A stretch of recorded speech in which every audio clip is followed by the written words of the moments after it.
First at 4, prosecutors throw more than a dozen charges at the man accused of killing a Detroit police officer. We'll tell you where the case stands this afternoon. Macomb County High School basketball coach is fired. He's accused of sending inappropriate text messages. We'll tell you where those messages were allegedly sent. Hi, Ben. Karen, got snowfall running through the area. It's gone now, but how much more are we expecting before the weekend arrives? Paula? Hi, Ben. Whether your pet is the size of a Christmas ornament or a monstrous beast, this is a very dangerous time of year for your pet. So, of course, we've got to remind you of the things you need to do to keep them safe this holiday season. These stories and more are happening right now on Local 4, First at 4. Live from downtown Detroit, home of WDIV and Click on Detroit, Local 4 News First at 4 starts now. Good afternoon. I'm Karen Drew. First at 4, the man accused in the shooting death of Detroit police officer Rasheem McClain has now been charged. 28-year-old Juwan Parks faces 16 counts, including first-degree murder and murder of a police officer. Last month, prosecutors say he was involved in a shooting with Detroit police officer where he shot 2 officers, including McClain. Wayne County prosecutor Kim Worthy says Officer McClain's death is heartbreaking. This is tragic. Anytime, as I said before, we lose a member of law enforcement in the line of duty is tragic and heart-wrenching and very emotional for all of us that do this work.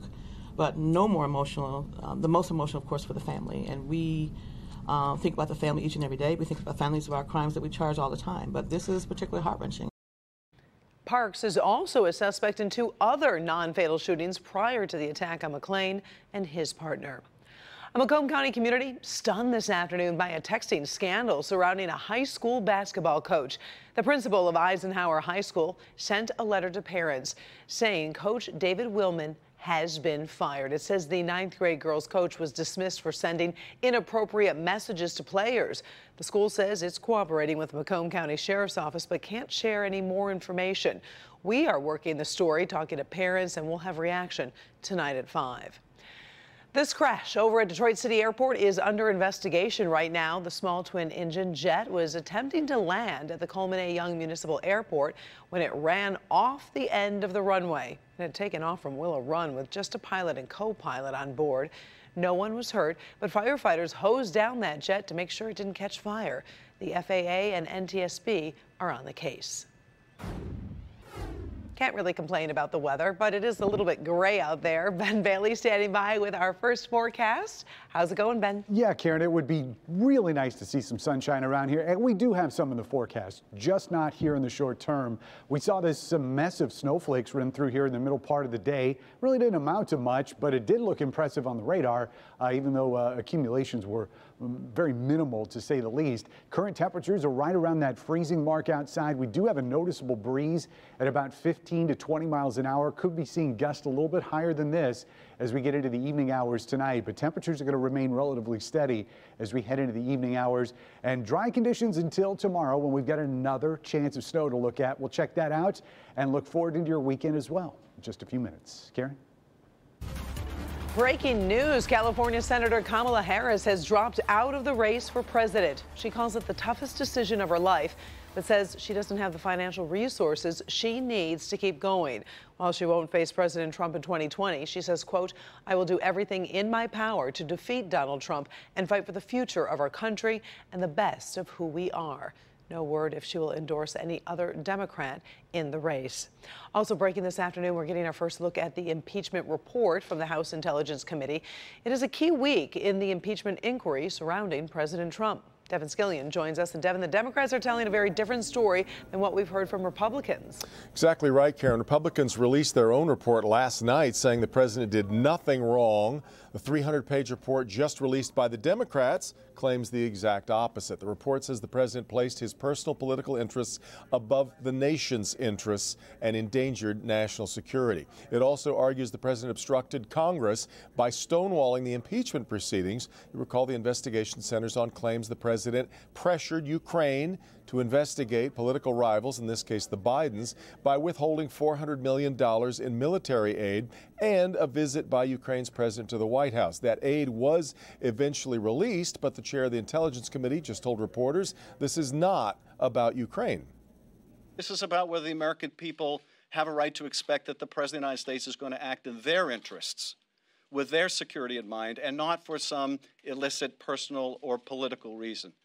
So Americans should care deeply about whether the President of the United States is betraying their trust in him. I think it's a bad thing for our country. Impeachment wasn't supposed to be used that way. All you have to do is read the transcripts. You'll see there was absolutely nothing done wrong. The timing is provocative, no doubt about that. The president right now is in London at the NATO summit. The White House released a statement saying the report, quote, reads like the ramblings of a basement blogger straining to prove something when there is evidence of nothing, end of quote. We're still sorting through the report. You can read it for yourself, though. We've got it on the homepage of clickondetroit.com, and we've got more here to come at 5. Karen, back to you. All right, we'll see you in a little bit, over a little less than an hour. Thanks so much, Devin. Well, when President Trump speaks, the markets listen. Today, the president said there might not be a China trade deal until after the 2020 election. Investors did not like it, and stocks plunged. Right now, you can see the Dow Jones has closed down this afternoon, down 280 points. Earlier today, the president said he's not worried if the markets fall since they recently reached record highs. For the second time in 2 days, a school officer has been involved in a shooting with an armed student at a high school in Wisconsin. Yesterday's incident was near Milwaukee. Today, it happened in Oshkosh, Wisconsin. Today, police say the officer shot a student who had stabbed him during a confrontation. Both are hospitalized. No one else was injured. Anxious parents gathered outside that school until students were released. Yesterday, an officer at a high school in Waukesha shot and wounded a student. Okay, let's switch gears a little bit. Holidays, we know, are such a festive time of year with plenty of decorations, parties, and oh, so much good food. But that can all lead to dangers for your pets that you might forget about as the season kicks into high gear. So let's bring in Paula Tupman. She's in Auburn Hills, has a special guest with you.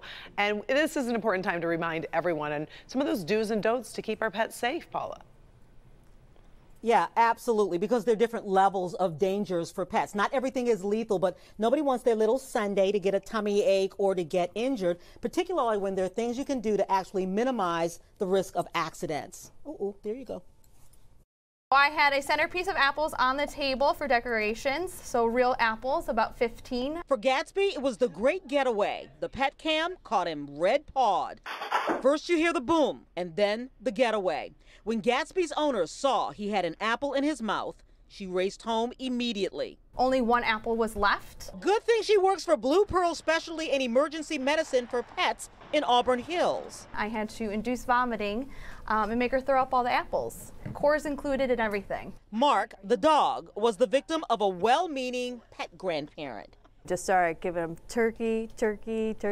Mark doesn't know any better. Josie is a vet tech too. Can you touch? Good boy. And she knew better, but her house guest didn't.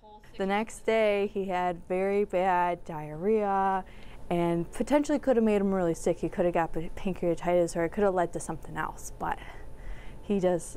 You know, he doesn't know any better. He just wants to eat turkey, and people want to feed their pets because it's the holiday. The holidays are quite dangerous for pets. There's lots more for them to get into. Holiday plants are a problem. Poinsettias, you have Christmas cactuses, the amaryllis.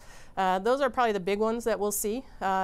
Lilies are toxic to cats. Chocolate can be lethal to dogs. Chocolate has a chemical in it called theobromine, which is very similar to caffeine, and so it's very much like a caffeine overdose. Their heart starts to race.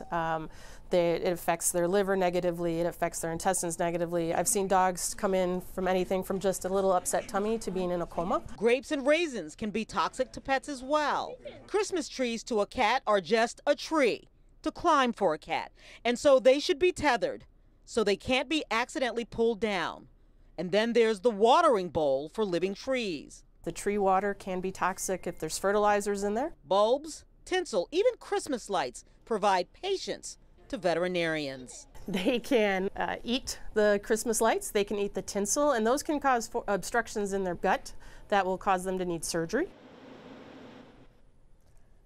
Yeah, so I was at the airport over the weekend. Lots of people traveling with their pets. So rule of thumb, if you're traveling with your pet, as soon as you get to your destination, make sure you identify a nearby vet, particularly a 24-hour vet, just in case you get into trouble. Good idea to do that even if you're not traveling, just in case you get into trouble. And for this one, I'm just going to stick it in my pocket and disappear with her. Karen? Very much a cutie pie over there. Thanks so much for the tips. I didn't think about the water in the Christmas tree, so I'm going to pay attention to that one. Right? That was new to me. Yeah, I didn't think about it. All right, thank you, Paula. Still ahead, first to 4. Possible new fast food shortage. It's a side dish so many people crave. I know my kids love them, and the price could be going up. We will explain. Also, take a look at these jewelry thieves in action. This heist started with a bang. We'll show you, but first, here is Dr. McGeorge. Hey, Karen, we're going to talk about a new consequence of too much screen time for kids, how it is affecting their eyesight, and 3 words that will grab the attention of many women: makeup bag bacteria. What researchers found, that's next. What happened to Jimmy Hoffa? Now, hear from the people who knew him. A story about power and control. Hoffa, Wednesday at 10 on Local